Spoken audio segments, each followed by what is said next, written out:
আসসালামু আলাইকুম সুপ্রিয় ইউটিউব বন্ধুরা, আপনারা অবশ্যই আল্লাহর রাস্তায় ভালো আছেন। আমি আল্লাহর রাস্তায় ভালো আছি।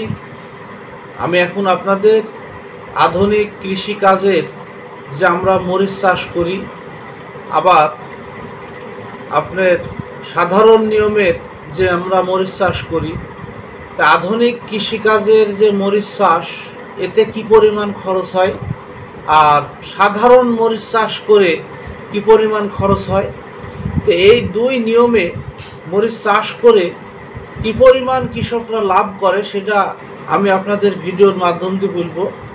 তা আপনারা ভিডিওটি শেষ পর্যন্ত দেখুন, তাহলে বুঝতে পারবেন যে আধুনিক কৃষি কাজ করে বেশি লাভবান হচ্ছে কৃষক, না সাধারণ কৃষি কাজ করে বেশি লাভবান হচ্ছে।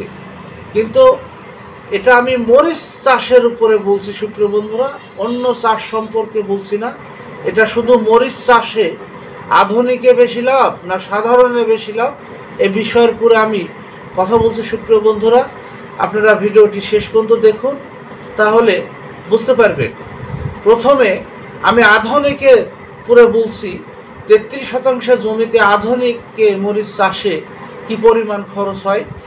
আপনার আধুনিকে খরচ হয় প্রথম স্টেপে আপনার জমিতে আগে আপনার মালচিং পেপার কেনা লাগবে 12,000 টাকা, আর আপনার জমিটা মালচিং পেপার পাড়তে লাগবে আরও 5,000 টাকা, আর 6,000 টাকা লাগবে সার, আর আপনার চারা সিডলিং টের পুরে দিতে হবে। চারা কিনতে হবে আপনাকে দেখা যাচ্ছে 3 টাকা বা 2.5 টাকা পিস। তাহলে আপনার 4,000 চারা লাগলে 3 চারা 12,000 টাকা চারা, 12,000 টাকার আপনার মালচিং, আর 12,000 টাকা আর 12,000 টাকা লেবার আর সার, মানে মাটির তলে এগুলো আপনার লাগবে। তাহলে আপনার কত কি পরিমাণ খরচ হচ্ছে দেখেন। আপনার 12,000 মালচিং, 12,000 টাকার লেবার আর সার 24,000, আর 12,000 টাকা চারা 36,000 টাকা শুধু আপনার এখানে হচ্ছে। আর এইবার ওই চারাতে আর 10,000 টাকার আপনার স্প্রে খরচ হবে, পুরো মাথায় স্প্রে। এবার 8-10 তাহলে 36 আর 10 46,000। এবার প্রত্যেকটা চারায় আপনাকে খুঁজ দেওয়া লাগবে, তাহলে খুঁজ দিবে। এবার খুঁজ তার করে পাইপতে মনে করেন লেবার লাগবে 6,000 টাকার, আর বাঁশ লাগবে 6,000 টাকা, ওখানে আবার আরও 12,000 টাকা খরচ হবে। তাহলে 46 আর 12 আপনার খরচ হচ্ছে আপনার 58,000। তো এখানে সুপ্রিয় বন্ধুরা এখানে বুঝেন 58,000 টাকা খরচ করে আপনি মরিচ চাষ করবেন। এটা হলো আধুনিক পদ্ধতির নিয়ম।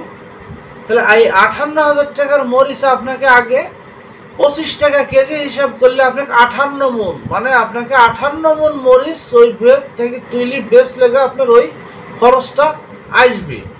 এবার আপনি যদি টার্গেট 100 টাকা 150 টাকা টার্গেটে যদি আপনি আধুনিকে চাষ করতে যান, তাহলে কিন্তু সুপ্রিয় বন্ধুরা এতে কিন্তু আপনার ভালো ফায়দা আসবে না। মানে আপনাকে চাষ করতে হবে নিম্ন গ্রেড দাম হিসাব করে, যাতে 25 টাকা 30 টাকা কেজি হিসাবে কৃষক বেচবে, তবে আপনি লাভবান হতে পারবেন। তাহলে এবার আপনার এখানে এই খরচ হচ্ছে। এবার আপনার সাধারণ নিয়মের খরচ, সাধারণ নিয়মের খরচ আপনার কৃষক পর্যায়ে মূল জমিতেই আপনার বীজ সে সংগ্রহ করে রাখে, বীজ কেনার 1 টাকাও লাগে না। এবার আপনার সাধারণত দেখা আছে 1 কাঠা 1.5 কাঠা জমি সে আমরা যেরকম শাক বুনি, শাক বোনা করে আপনি চারা দেয় মরিচের। এবার ওই চারা তুলে মূল জমিতে তারা চাষ করে লাগায়। এবার ওর খরচ হয়, এবার লাগানোর সময়তেও সমান জমিতে লাগাবে তারা, কোনো বেড নাই কিছু নাই। এবার মূল জমিতে কোনো সারটা না দিয়ে তারা মূল জমিতে চারা রোপণ করবে। এবার চারা রোপণ করার পরে আস্তে আস্তে ওরা 5,000 500 2,000 1,000 3,000 এরকম করতে করতে দেখা যাচ্ছে খুব জোর হলে 10 থেকে 15,000 টাকা খরচ ওই কৃষকের সার কীটনাশক দিয়ে লেবার দিয়ে খরচ হয়।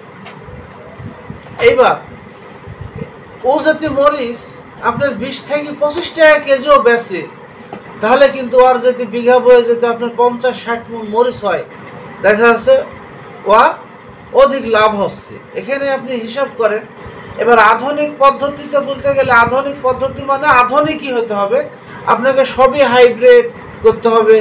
এবার ওটা আপনি দেখছেন যে লং টাইম পর্যন্ত আপনার মরিচ হচ্ছে না, এটা কিছুদিন দেখা যাচ্ছে 2-3 বার হারভেস্ট করার পরে আপনার আধুনিক যে প্রযুক্তির যে মরিচ ওটা আপনার শেষ হয়ে যাচ্ছে। আর যেটা আপনার সাধারণ নিয়মে যে মরিচ চাষ করা হচ্ছে এটা আপনার লংজিভিটি, সে গাছ যতদিন পরিচর্যা করে রাখবে সেতদিন সে মরিচ একটানা আপনার 8 মাস বাইন্দি, মরিচ লাগানোর থেকে 8 মাস বাইন্দি সে মরিচে ফলন পাবে। 2 মাস পরে থেকে সে মরিচ হারভেস্ট করা শুরু করবে। এবার 8 মাস বাইন্দি আপনার মরিচ সে তুলি বিক্রয় করবে বাজারে। তো সুপ্রিয় বন্ধুরা, তাহলে এতে খরচ হচ্ছে খুব জোর হলে আপনার জমিতে পানি সেচ টেচ দিয়ে আপনার 25,000 টাকা খরচ হচ্ছে সাধারণ নিয়মে। আর আপনার আধুনিক নিয়মে খরচ হচ্ছে ভাই 60,000 টাকা। তাহলে এবার এই 60,000 টাকা আপনাকে তুলতে হলে আপনাকে মরিচ বেচা লাগবে সুপ্রিয় বন্ধুরা 100 টাকা কেজি। এবার 100 টাকা কেজি মরিচ বেচলে আপনি 60,000 টাকা উঠে কিছু আপনি লাভের অঙ্ক খুঁজতে মানে আপনার লাভের অঙ্ক দেবে আপনি পাবেন। আর সাধারণ নিয়মের মরিচ চাষ করে কৃষক ভাই কোনোদিন মরবে না, মানে ও তো পুঁজি খাটিয়ে আবাদ করছে না, ও নিম্ন ইয়াত নিজে চারা দিচ্ছে, নিজের বীজ সব কিছু আপনার নিজে, সে ওর নিজের খালি গায়ের খাটনিটা। তাহলে ও নিড়ানি দিচ্ছে, কোদাল দিয়ে কুবায় লাইন মাইন টাইনে যাই সারটা দিচ্ছে না কেন, আর মরিচ ইনশাল্লাহ ঝুমঝুমি ধরছে, বা সে ফলন একটু আপনার ডিজিটাল বা আধুনিক নিয়মের যে মরিচের ফলন একটু কম হলেও ইয়ার অধিক মুনাফা বেশি হচ্ছে। তো সুপ্রিয় বন্ধুরা, আমি যে আপনাদের মাধ্যম দিয়ে যে ভিডিও যে আমি যে সাধারণ নিয়ম আর আপনার আধুনিক কৃষির যে নিয়ম মরিচ চাষের যে হিসাব নিকাশটা আমি আপনাদের দিলাম, তা আপনারা বুঝে সুঝে এই মরিচ চাষ করবেন, তাহলেই আপনারা লাভবান হবেন। সাধারণ নতুন কিছু উদ্যোক্তা বন্ধুরা আছে, তারা ভিডিও দেখে মুগ্ধ হয়ে এভাবে করে কিন্তু আপনার কৃষিকাজে কিন্তু জড়িত হই, কিন্তু প্রথম স্টেপেই কিন্তু আপনি তারা লস খাই, কিন্তু আবাদই তারা লাস্টে ছেড়ে দেয় বা কৃষিকাজই ছেড়ে দেয়। তো হিসাব নিকাশ করে চাষ করবেন। আর আধুনিক কৃষি যে আমি খারাপ বলছি তা না, আধুনিকও ভালো, সাধারণ নিয়মও ভালো। তা আপনারা সাধারণ নিয়মে চাষ করতে পারলে খুবই ভালো, এতে আপনার অল্প পুঁজিতেই দেখা যাচ্ছে আপনি কৃষিকাজ করতে পারবেন। আর আধুনিক কৃষিকাজ করতে গেলে আপনাকে প্রচুর টাকা ইনভেস্ট করে তারপরে আপনি আধুনিক কৃষিতে যোগ দিতে পারবেন। তো সুপ্রিয় বন্ধুরা, এখানে সব কিছু হিসাব নিকাশ করে আপনারা কৃষিকাজ করবেন, ইনশাল্লাহ আপনারা লাভবান হবেন। তা আমি আপনাদের এই নিয়মে ভিডিও দিন, আপনারা যেটা আপনাদের ভালো লাগে আপনার কমেন্টে জানান যে ভাই আমরা আধুনিক কৃষিকাজ করে লাভবান হচ্ছি না সাধারণ কৃষিকাজ করে লাভবান হচ্ছি, এটা বলে কমেন্টে জানান সুপ্রিয় বন্ধুরা। আর আমি আধুনিক কৃষি করে মরিচ চাষের লাভবানের ভিডিও দিব, আবার আপনার সাধারণ কৃষিকাজের মরিচের ভিডিও আমি সুপ্রিয় বন্ধুরা আগামীতে আমি 2-1 দিনের মধ্যেই দিব। তা আমি এই বিষয়ের উপরে একটা ভিডিও ছেড়লাম। তা আপনারা এই পর্যন্ত আমি রাখলাম। তা আপনারা ভালো থাকবেন, সুস্থ থাকবেন। আসসালামু আলাইকুম ওয়া রাহমাতুল্লাহি ওয়া বারাকাতুহু।